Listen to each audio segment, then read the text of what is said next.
This looks like something out of a horror movie. The python hunters hit Louisiana. They take stock of the animals after Hurricane Katrina. Sean, man, good find. That's a sexy snake. And discover reptiles invading homes. Oh my God, oh no. A bayou teeming with snakes. Cottonmouth right here. And colossal alligators. That's a monster right there. They're on the hunt for anything that slithers.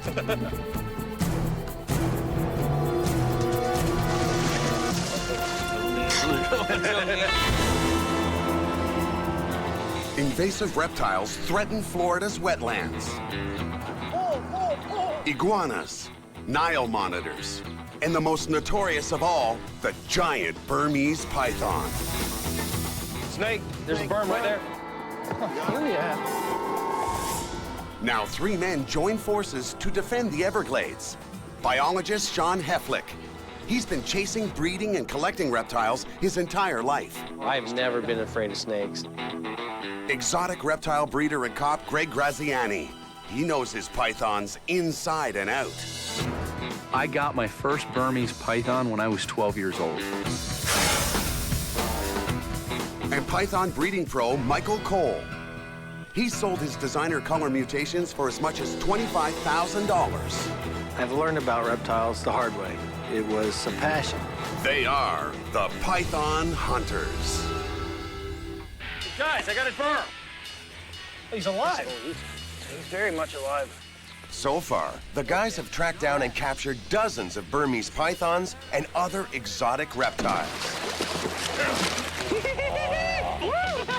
Look at that. But cold weather is descending on Florida, forcing snakes and lizards to take cover. Finding a snake in this stuff is like... It's like finding a python in Canada.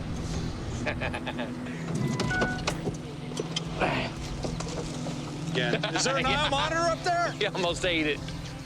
Frosty weather is a serious problem for all of Florida's cold-blooded creatures. And it puts a freeze on our hunters' passion, catching berms. You know, we've caught Niles, berms, iguanas. But all we're catching out here in this weather is a bad case of the sniffles. I hear you. We're just spinning our wheels out here. Oh, we're wasting our time, man. We need to come back when it's warmer. I say we wrap it. With hunting on hold, the guys take the opportunity to leave Florida for vital research. Sean, you think you can make some calls to Louisiana? You've got some connections with a biologist up there doing some studies. I'm game. Let's go get in some trouble in Louisiana.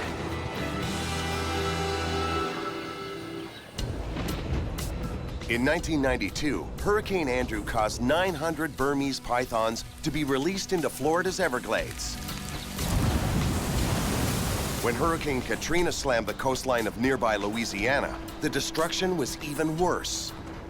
600,000 animals, including many exotic pet snakes and reptiles, were washed out into the wild. Now the python hunters want to know what happened to them and the native species that once thrived in these bayous.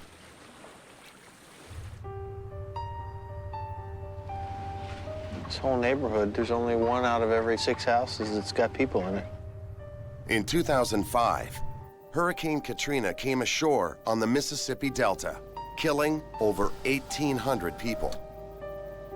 We've got 30, 40 yards, and there are 5 homes that are demolished, and there's no one living in them. 2 days after the hurricane hit, 80% of New Orleans was underwater, leaving over 50,000 pets to fend for themselves. Oh, let's get out and look at this a little bit. When the levees broke, this area, known as the 9th Ward, was the hardest hit. This looks like something out of a horror movie. Just apocalyptic. This is so overgrown in the last 5 years. This could be another wetlands again. Be a great place for the animals to come back into. They're here looking for any signs of animal life. I remember during Katrina, as the waters were rising, the snakes were trying to get in the homes, and rodents and all of this wildlife, because houses were the last high ground left. But they're discovering this place is a dead zone. One of the things we heard, you know, just because it's what we do, is that people release their pythons and boas out here. And just looking at the landscape, I mean, there's really not enough cover for these animals to hide during the winter. So the odds 5 years later of any of those animals being around here are slim to none. Yeah, but here's the crazy thing. All of this was 20 feet underwater, rushing like a, just a mad, out-of-control river. As good a swimmer as boas and Burmese are, well, they can't swim for 24 hours straight in calm water. A lot of death and destruction. No doubt. Yeah, that's the difference between the Everglades. You know, we didn't have the floods. Strange. To find out just how far this devastation extends, the hunters cross Lake Pontchartrain to a famous wildlife refuge. And then we're gonna get on this airboat, run about 35, 40 miles an hour. Rub the white gator for luck so we find something good. Everybody got to rub the gator. That's our good juju. There you go. Using their connections with Louisiana's Fish and Wildlife Department, they get a hold of Dan Bro at Big Branch Marsh. Danny, Hey. how you doing? I'm Sean. Hey, Sean, nice to meet you. What do you got in store for us today? Well, what I'd hope to take you out into the marsh and show you some of the challenges we faced because of Hurricane Katrina and just basic management of the refuge. Yeah, let's hit the boats. All right, thumbs up when y'all are ready. This 6,900 hectare wildlife reserve was drowned in 5 meters of water by Katrina. We've had several portions of the refuge that got hit hard. We've had a lot of issues that we've had to fight, but we can still see the light at the end of the tunnel as long as we don't have any other major catastrophic hurricanes. As hunters of invasive species, the guys want to know which ones threaten the bayou. Do you have any issues with nutria coming in here? Nutria are large rodents native to South America. They can weigh up to 9 kilos and grow over 1/3 of a meter.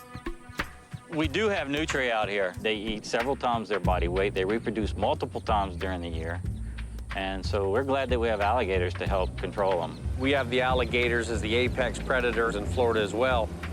Like the Burmese python in Florida, nutria populations exploded after the hurricane.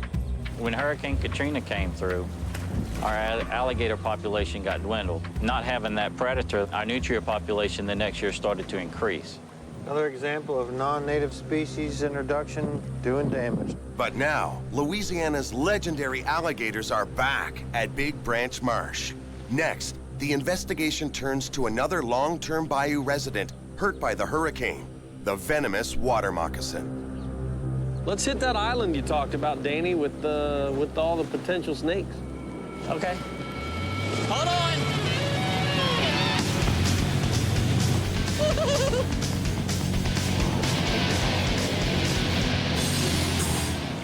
Okay, I've had too many run-ins with snakes in my All youth, right, so let the games begin. jump ahead. Look at this.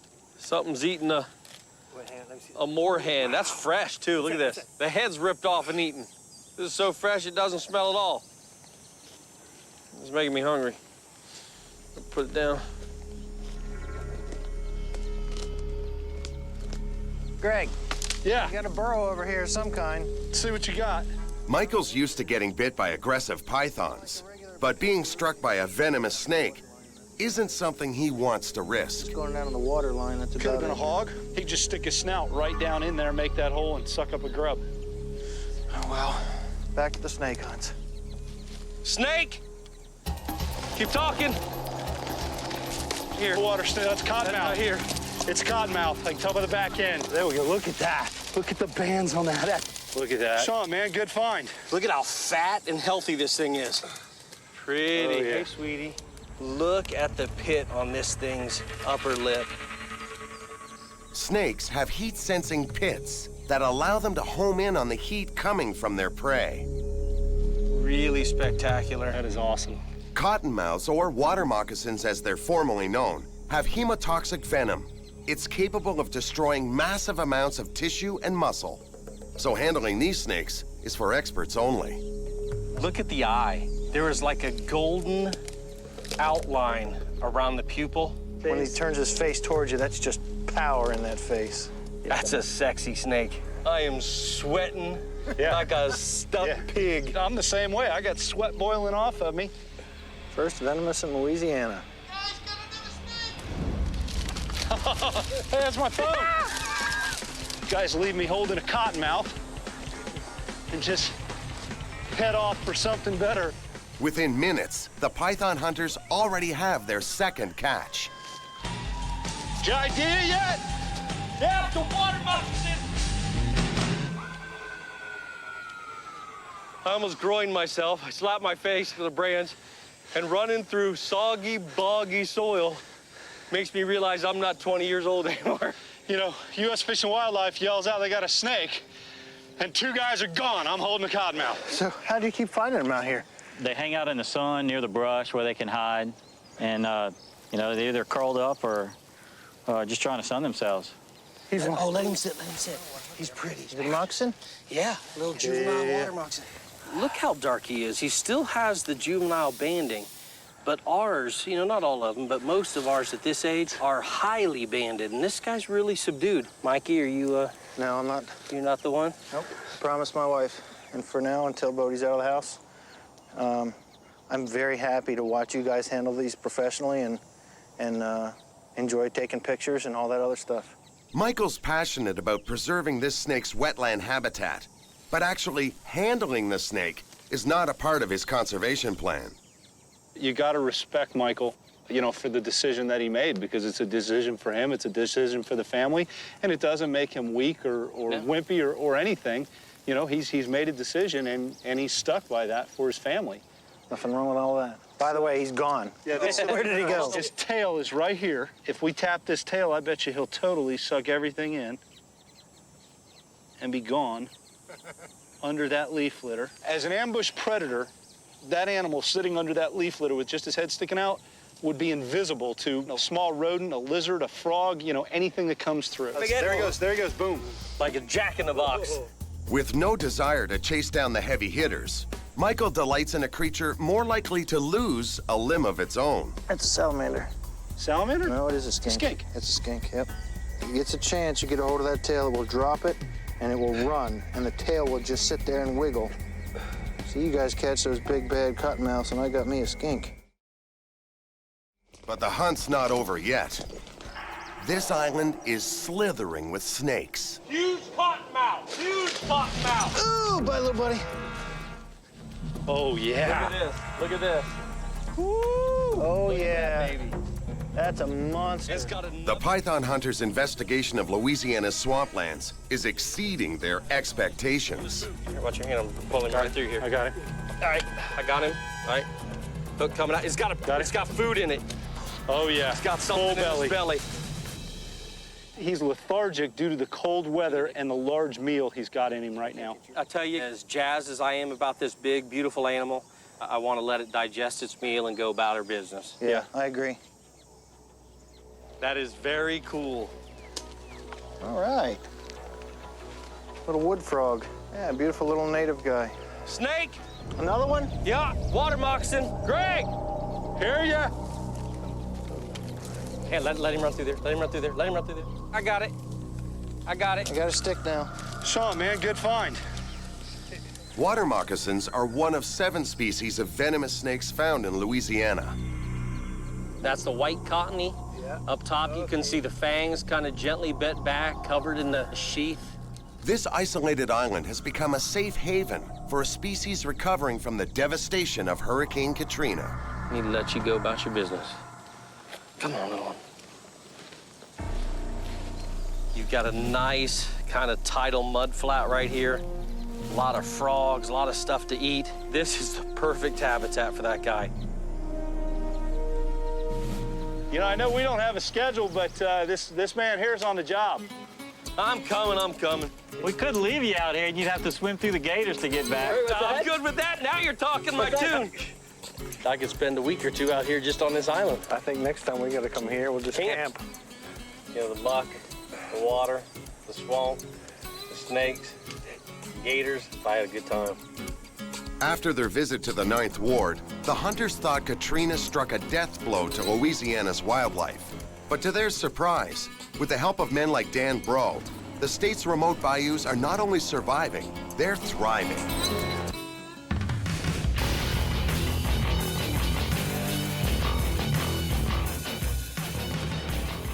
We ready? You got the directions and everything? Yeah, you missed a spot on the back window. Wildlife's doing well in the bayou, but Hurricane Katrina displaced an estimated 250,000 pets in urban areas. Some of them may still be on the loose, and the python hunters are about to meet a man who catches them. All right, so heading to Dave Milliken. He runs a rescue and goes on, calls.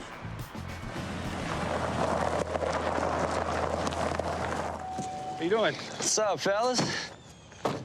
Welcome to Louisiana. Yeah. We're enjoying it so far. Good. Really nice. What is it exactly that you do? I'm a nuisance control operator for the state of Louisiana. I work for myself, got my own business, and it's all about catching nuisance animals. Everything but cats and dogs. Let's go take a look at some things. I got plenty of animals.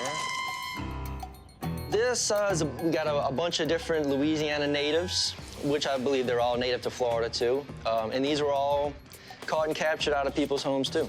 Yeah, it's a big animal. When you look at their heads, what do they look like? An anaconda. An anaconda. They got that short, massive head. The most impressive thing I found about the mud snake is that spike on the end of the tail that they use to hold down their slimy prey. I think I've fallen in love all over again. Check this guy out. I mean, this is a real close relative to our Florida king. The one thing I've noticed on this guy, though, is texture's a little bit different. They're smoother. First one I held, I noticed that right away, too. This is the yellow-bellied water snake. Just like our water snakes, people confuse these for water moccasins. And when they get agitated, people kill these things wantonly. It's unfortunate because these things are harmless. This is yours? Yeah. You're ringing. Wildlife control. Yes, I just went to my garage and I have a huge snake in my garage.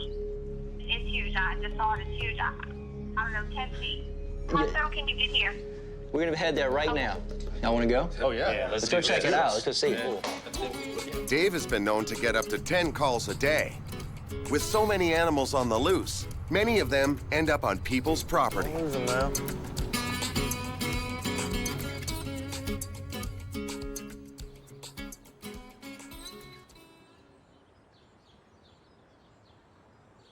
How big is the snake, ma'am?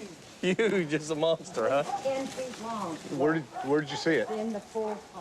Cold-blooded reptiles need heat sources to raise their body temperature, to move around, hunt, and digest their prey. That pool pump, that's a heat source, that's a motor that's running. But what started as a simple snake extraction takes an unexpected turn. Can you show us? Oh my God, it's gone. Oh no. Oh. It was in here, though. Yes. Nah, you see that? Nice big hole. Yeah. Large snake go through this lattice. Moving out of here. We got another heat source over here. We got another heat source over here, the hot tub. What you got? The hot tub over here. A hot tub? Could be another heat source. No, it's good and clean up here. No places to hide or anything. Be careful poking around, guys. Anything could be under here. You know this lady at all? Mm-hmm. I don't want to freak her out, but she left the back door open. Damn snake could be inside. Yeah, I wouldn't tell her that just yet. All right. All kinds of debris under here, like old timbers and extra bricks and lawn chairs and all kinds of stuff. Hey, I got the tail of a berm right here, man, an albino. He's in this lawn chair. Got him? Yeah, he's under a bunch of debris in here. It's an albino. Oh, somebody's pet, huh? Here I come. Where's it at? Hold on, let's see. I'll make sure he can't get under this pool. I got the head. It's coming back to me. Coming back to me. Oh, there it is. There it is. Albino Burms have red eyes and lighter skin than normal Burmese pythons because they lack the darker pigment melanin. This unique lack of camouflage makes them vulnerable to predators in the wild, but popular as pets. Oh, he's cold. He's cold. He's real cold. Well, I can tell you what this guy was just using his heat-sensing pits for. He was finding that pool pump because it was putting off heat. That's right. And he's in serious need of it. This python's heat-sensing pits clearly stand out against the snake's pale coloring. That's way too pretty to be living out here an extensive amount of time. This animal's lucky this homeowner saw him and called you, Dave, because it wouldn't last much longer out here with these temperatures. A cold-blooded tropical snake like the Burmese python can't survive Louisiana's winter months. Let's get him out of here. Because the state lies further north than Florida, low temperatures here average a frigid 4.4 degrees. That's over 5½ degrees colder than in the Everglades. This thing's actually beautiful. Look how solid it is. Oh, my God. Oh, no. Oh, it's too big. Oh, God. Oh. If we could be so bold, we'd like to stretch this animal out and we'll hold its head. And if you just touch this animal, think so. You sure? Positive. Look how far away. Absolutely positive. I do not want to touch it. Look how far away you can stand from the head while I'll secure this head and you just touch it. I have never touched a snake in my whole life living in Louisiana. I've never touched one. I don't think I want to. And today is your lucky day. Ooh, it is soft. Yeah, look at that. That's good. Congratulations. Another convert. Before you know it, you're going to be out here wrangling snakes, putting them in buckets, and then you're just going to call Dave and say, hey, I got another one. It's all wrangled for you. All you got to do is pick it up. Never in a million years. Never. Sean may have put some of Diane's fears to rest, but she's not a convert just yet. They're comfortable with the snakes, and that's good. I'm glad there are people like that because I'm not. It's not a relief, it's hallelujah, you know, that it's gone. Are you interested in providing this a temporary home until we can find its owner? Hasn't anything I've said this whole time made any sense to you? You're a snake lover. He's a little thick. He just doesn't get it sometimes. So, you know, we'll take him and the steak with us. Good. Thank y'all so much. Don't always happen like this. No. Especially with snakes. Within the last year or so, I probably caught about a dozen pythons and boas. Do you think the people let them go, or do you think they were released, you know, inadvertently by the destruction of the hurricane? It's a combination. I've had actually people admit to me that before they left, before they evacuated, they opened their cages and just left. The python hunters' animal rescue with Dave and their discoveries in the bayou with Dan suggest Louisiana's reptiles are resilient. Now they want hard numbers, not from the swamp, but from a road that runs through it. We know how it's done in Florida. Let's go see how them boys in Louisiana do it.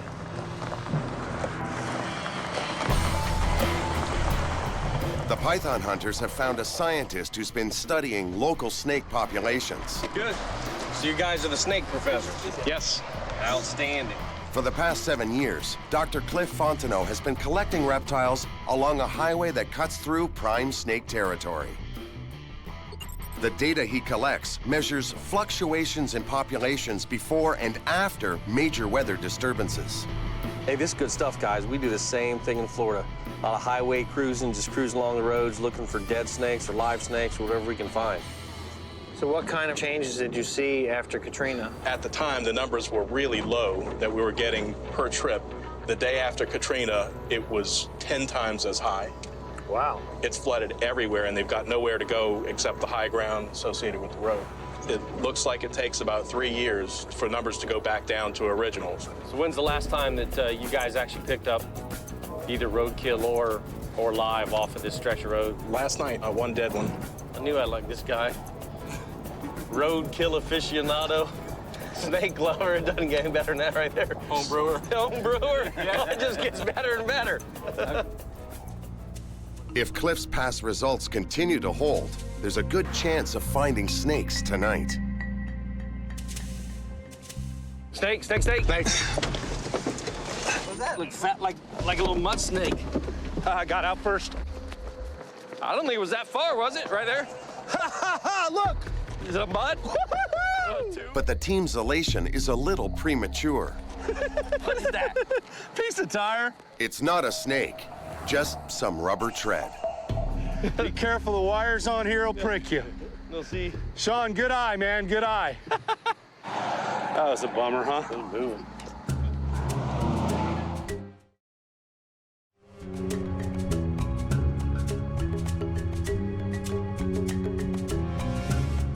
Snake, snake, snake. Thanks.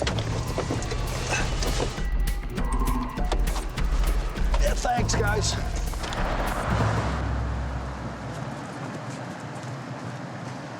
Little juvenile rat snake. Fresh and delicious. On your measurements, do you guys take sex? Yeah, whenever it's possible. We have a professional that sexes dead snakes. He does it by taste. No.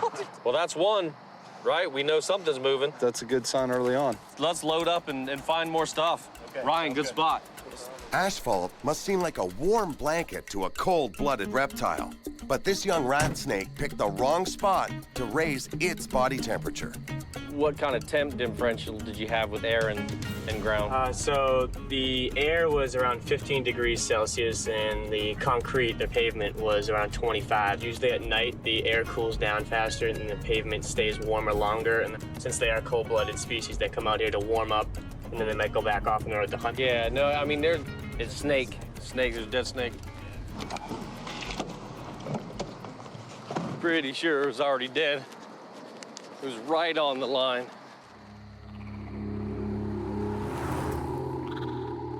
Woo, a little more squishy than the last. That one severed the spine. Completely. Yeah. This roadkill is a harmless banded water snake, but it's a dead ringer for a species people fear. Is this typical for your banded water snakes? It looks a little bit like the cottonmouths. And the cottonmouths are the main poisonous snake here, really the only one found in this specific area. Yeah, we see the same exact thing. These things really take the brunt of the persecution for the water moccasin for those exact reasons. Well, let's bag this one and keep moving. Maybe we can find something alive. All right, sounds good. Another 2 kilometers, and at last, the hunters find something that can still slither. Snake, snake, snake. Snake. Oh, look at that, look at that. King snake. That is just a really beautiful snake. I mean, don't get me wrong, I don't mind roadkill, but this is what I came here for. The king snake gets its regal name because it can overpower and eat other snakes, even venomous ones like rattlers.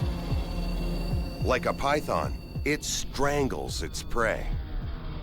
Down south, a Florida king snake's kind of like the prize. We catch these very, very few often, so you guys got here a lucky night to get 2 Irishmen in the van tonight? That's all it took. King snakes are on the decline in both Louisiana and Florida due to habitat loss. Finding one here is a good sign the population could be on the rebound. So when you guys find a specimen like this, do you typically take it back to the lab for more study on it or release it here on the roadside? Back in the lab, we'll do a scale clip to put a unique mark so that if we find that snake again, we know that we've caught that one before. We take the data that we need and we come back and release them at the same exact point so this snake can go carry on with its own life again. Good find, good find. This encounter leaves the python hunters hungry for more action. I got a hook. Yeah, let me grab my hook. Cliff agrees to take them off the beaten track and into the bayou. So this is the forested swamp right here. The rat snakes are more common here. The rough green snakes are more common here. So basically our search pattern is from the ground all the way up. All the way up, yes.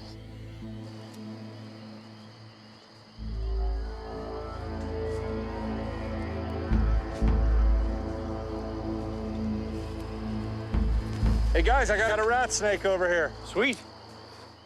Look at him coming around. That is just awesome. Nice. He doesn't make climbing up this tree look any difficult than climbing across the ground. Look at this, just 2 limb scars, just using them as leverage. Rat snakes are non-venomous constrictors with extraordinary climbing skills. Their voracious appetite for both rodents and chicken eggs makes them a mixed blessing for Louisiana farmers. Look at this, he's gonna stretch over to that other tree. This is what makes him so efficient. He can sit at any level and grab prey. They're so captivated by the nimble rat snake, What do you think?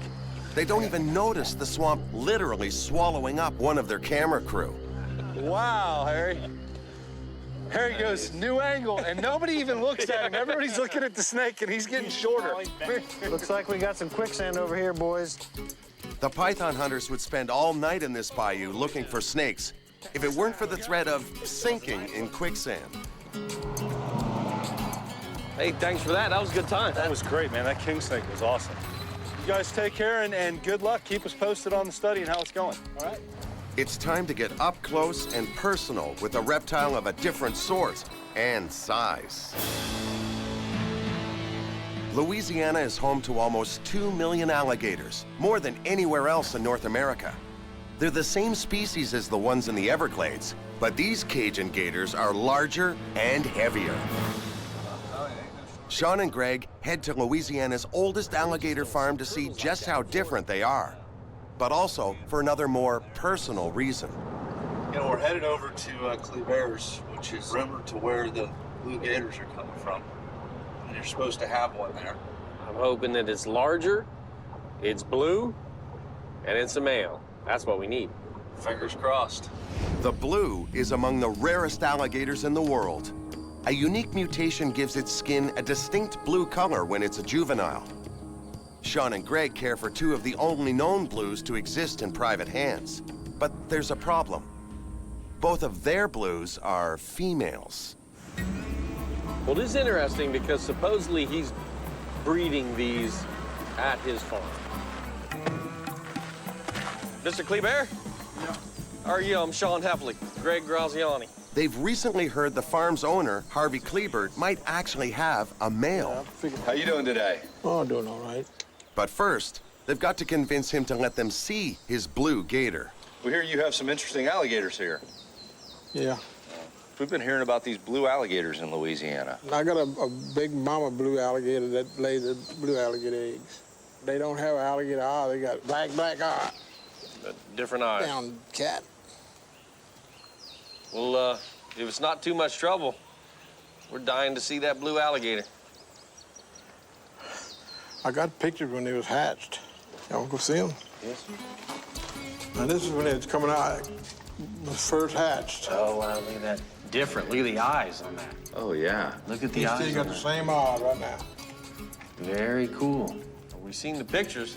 Now we want to see the live one. If that wouldn't be too much trouble. No, ain't no trouble at all. All right. I want to show you how we raise them and all, too. Louisiana's alligator farms started as a small industry in 1957. Now, they harvest 170,000 alligators a year, a trade valued at over $12 million. Harvey Kleber, he's a character. Definitely you get that Louisiana feeling when you're down here, when you're talking to them. It's slower. Some people may mistake that for ignorance, but make no mistake, this guy's been doing this for almost 60 years. That's how we grew ours out. But looking around, Sean and Greg notice this isn't your average alligator farm. What's the largest gator you have here? You know? Oh, probably 15 foot. Well, I'll say if I had to guess, close to 3,000 pounds. Yeah. The females get a lot bigger. Yeah.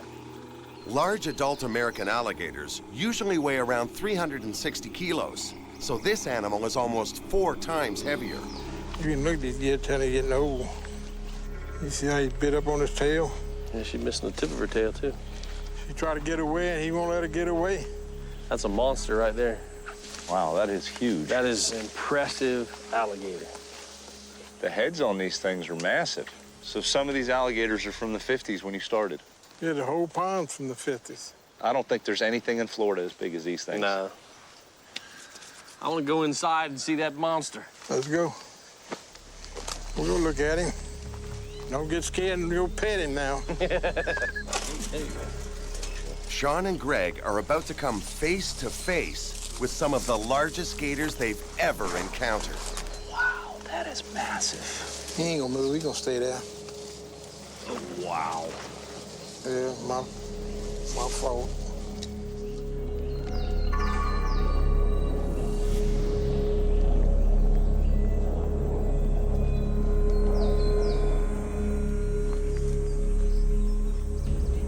Look at the jowls on him, Greg. This is massive.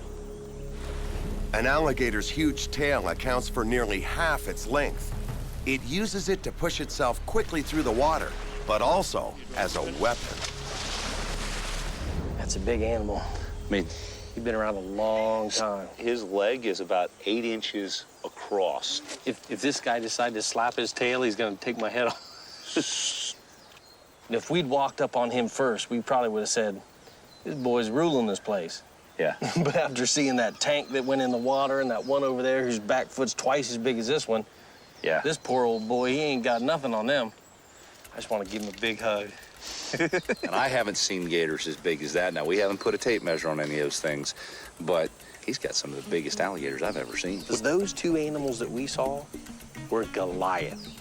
All this talk about your operation, all the gators, still got me wanting to see that blue gator. We gonna take a look at that thing? Yeah, let's go look at him. All right. Finally, Harvey agrees to break out the prize. So let's take a look at what we came here for. Is that blue alligator? Here we go. Where's that blue? Yeah. Oh, look at the eyes, yeah. Dark. He still got some blue on him. Yeah. Is this a male, a female, or? He's a male. A male is just what these matchmakers are looking for, to breed with their females. And how old is this little beast? 4 or 5 years? This is about maybe 7, 8 years old. 7, 8? Just trying to look at that picture you had of the baby, you know? Yeah. Because it was all blue up in here, blue here. He still got the little blue on his jaw. Well, you can catch it a little bit in that jaw, but as compared to the baby, in the hatchling in that photo, he's lost all the blue in his throat. Yeah, light fingers. Yeah, toenails are deep. Most people wouldn't notice such small points. But for breeders like Greg and Sean, these details make or break the deal. What's an animal like this go for? Don't know. I mean, just let them make an offer. Is there anybody interested right now? Yeah, I got a couple people who want to buy them. Right. So you might have a couple more people interested. This gator's eye, nail, and skin colors are called mutations. Unique features that make it different from normal alligators. But doubt is setting in. I don't think that animal is the same mutation as what we are calling the blue alligator. I think it's different. That is like a black doll's eye. It's just totally different. That one does not have any signs of blue really on it. That is a different mutation. I will lay money on it. With none of the defining traits shared by Sean and Greg's blues, they feel Harvey's animal isn't suitable mating material. Mr. Kleber, I got to thank you. It's been a pleasure. Well, I appreciate y'all coming. I'll tell you what, when you get a little bit of time, why don't you come see us in Florida? We'll take you hunting some Burmese pythons in the Everglades. Can I use my rifle? Yeah, it's season, yeah. You sure can. Okay. Thank you, sir. Pleasure. Thanks. Although they're disappointed they didn't get their blue, the visit was still worth it. Overall, I'm real happy about meeting him and you know, seeing his farm and the animals that are there. And that one was a monster. It was huge. It was a good trip. Definitely educational for us. With a memorable adventure behind them, Sean and Greg head to New Orleans to join Michael for a taste of something that might have come from Harvey's farm.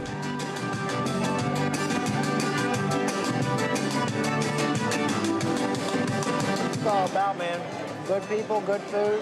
These frog kickers are good eating. Gator's good as well. All right, so I got to know, what happened to the flea bears? Some of the biggest gators we've ever seen. Blow anything out of the water we've seen in Florida on exhibit. Really? These things were big. We're talking about a rear foot like this. I thought you were going to say a tail. No.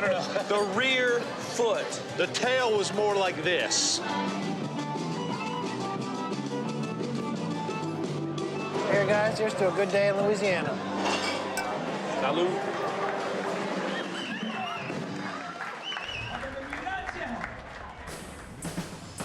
The python hunters are just about to wrap up their Louisiana excursion when they get an unexpected call. An alligator's on the loose. Let's go, let's go, let's go.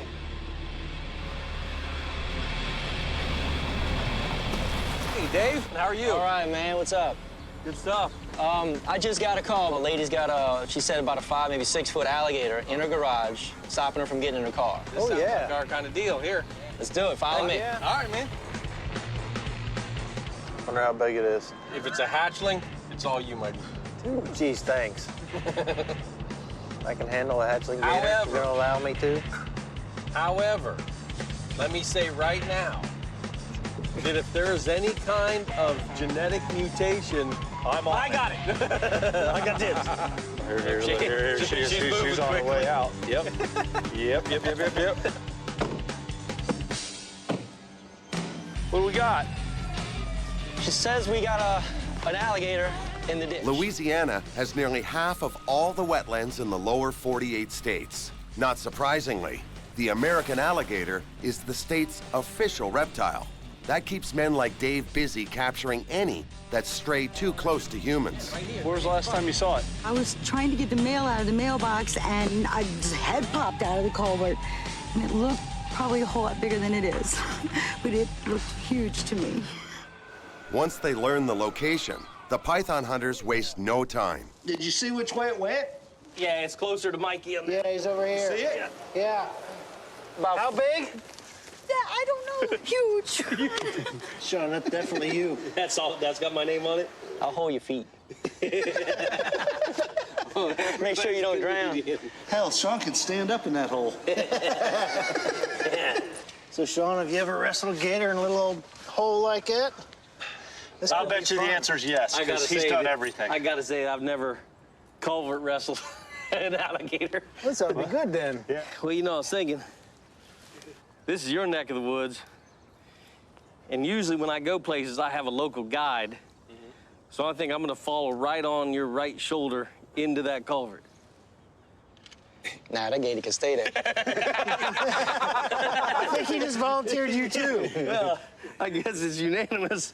We didn't get to draw straws. We didn't get any of that. You are the short straw. Yeah, you're the short straw no matter where we go. All right, well, I'm telling you, I bought that new head cam, and I'm gonna get something out of this. You bought a new head cam? Get this thing, get this over with. But while Sean is designated the man with the plan, Greg and Michael hatch one of their own. Greg, that gator's not gonna sit there. He's gonna come out the other side. Let's let him get his ass good and wet. We'll just grab it when it comes out the other side. I was wondering why y'all was gonna send him in there. I hear whispers and giggling. What are you talking He was about? jumping about a bee. Yeah. That bee that chased him earlier? That was funny stuff. Hey, y'all some bull-faced liars, I'll tell you that right now. You need a light? Why, you got your iPhone?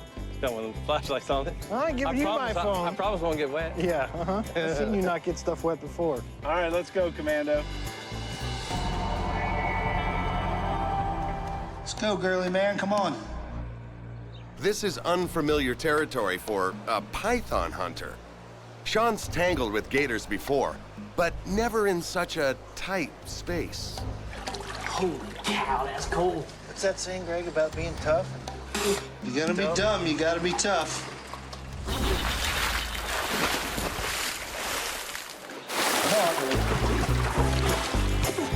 That is some bull junk.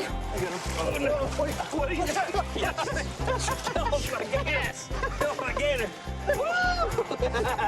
Get off my alligator. That was pretty good, man. I can't believe you did that. That's how we roll in Florida. That's exactly how we roll. 2 dry, 1 wet. I think that's why y'all got more bite cases in Florida. So what do you think? Well, he's not as big as I said he was, is he? Working in law enforcement, I've handled a lot of robberies, and people always tell me the gun was this big. That's all I saw. They couldn't give me a description of the bad guy, just the You're giant seeing gun. him with his mouth closed. You should have seen him with his mouth wide open. It looks something like this. No, it was a lot bigger. He's shrunk. Are you absolutely crazy? You want to touch his tail? You don't have to ask that question. Didn't you just see him come out of the pipe? I did, and he's all wet and muddy. Listen, all over you, soft. Sean. I didn't expect it to be. All he wanted to do was get away. I mean, you got in the water and he came right towards us because you were the biggest threat. Yep. He's just trying to get out of Dodge, and that's what they usually do. This guy looks like he's under the limit, so this can be a relocated animal, can it? Yeah, we're gonna just get him back into the local water system. Okay. A little further away from people's homes, of course, but we're gonna get him back out there. The guys used this opportunity to examine their wild captive and make a discovery. Hey guys, you notice the nail color on this animal? Yes, light, clear. And Clear. The eyes. The eyes are very similar to the blue gators that we're working with down there. But I'm wondering, I don't know how much of a mutation that is as much as it is a geographic range. Can we go ahead and grab a sack to put him in? Yeah, Yeah, you got him, that'd be good. A released alligator can be stubborn and often return to the same place it was captured. But if it's young enough, like this one, relocation to a suitable habitat usually works. It was a pleasure crawling through your ditch. Oh, thank you so much. Guys, I am so grateful. Thank you so much for hooking me up. You guys are the bomb. After trekking through bayous, highways, and sewer drains, the hunters return to New Orleans for some final R&R. Come Mardi Gras, that'd be a great balcony to be standing on. They even end up finding more pythons in unlikely places. No, that's a headdress. Look at that. You don't suck shrimp head, you suck crawfish head. I suck it all, man. It's all good. That's New Orleans hospitality for you. Then gives you a $5 prawn right on the side of the road. Nice being normal. But playtime comes to an end when Sean gets troubling news from home. I don't understand what your text message about. Are you saying the heater went out in our house? Yeah, that's an emergency. We've got animals, and not to mention humans. So, all right, well, keep me posted, all right? Florida's been hit with the earliest frost in 150 years. To make matters worse, the heating unit's broken at Sean's place. We can come out later tonight when it gets dark and do a temperature check on them. His son Thorne and wife Jen have had to cover the iguana's outdoor cage with plastic to insulate the animals. But suddenly, things get worse. Florida's cold snap plunges even lower. Sean, Greg, and Michael are in danger of losing all their reptiles. I think we're getting to the end of our rope. Yeah, I think it just came to a screeching halt. Yeah, I gotta get home. Just as a reminder of that checklist, the tortoises, the iguanas, the heater's on. Hey, honey, I saw the weather's getting cold. 52 last night. Potential disaster is looming, and the sooner they get back to Florida, the better.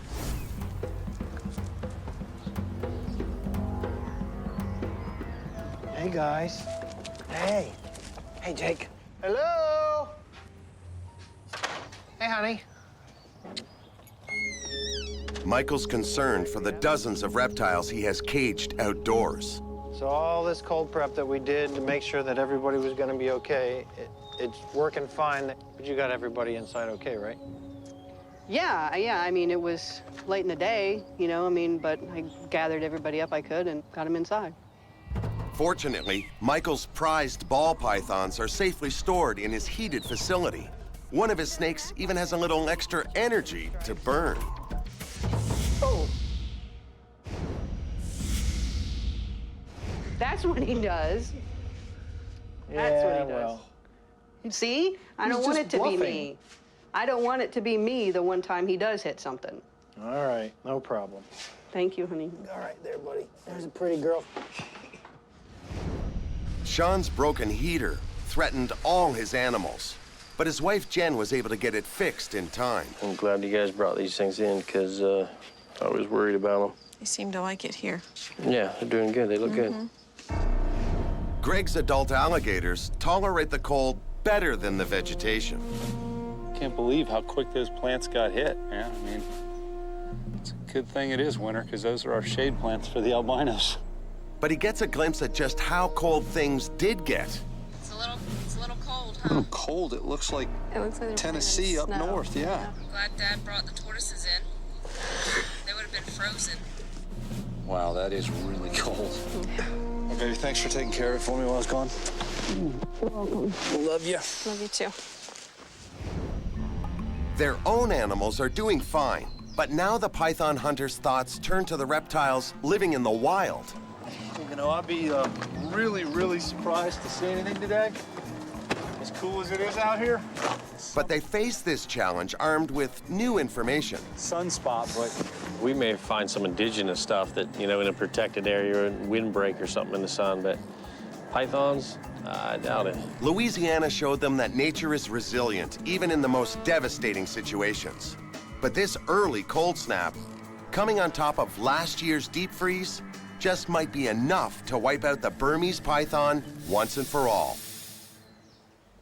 One thing's certain, it's put an end to this day's hunt.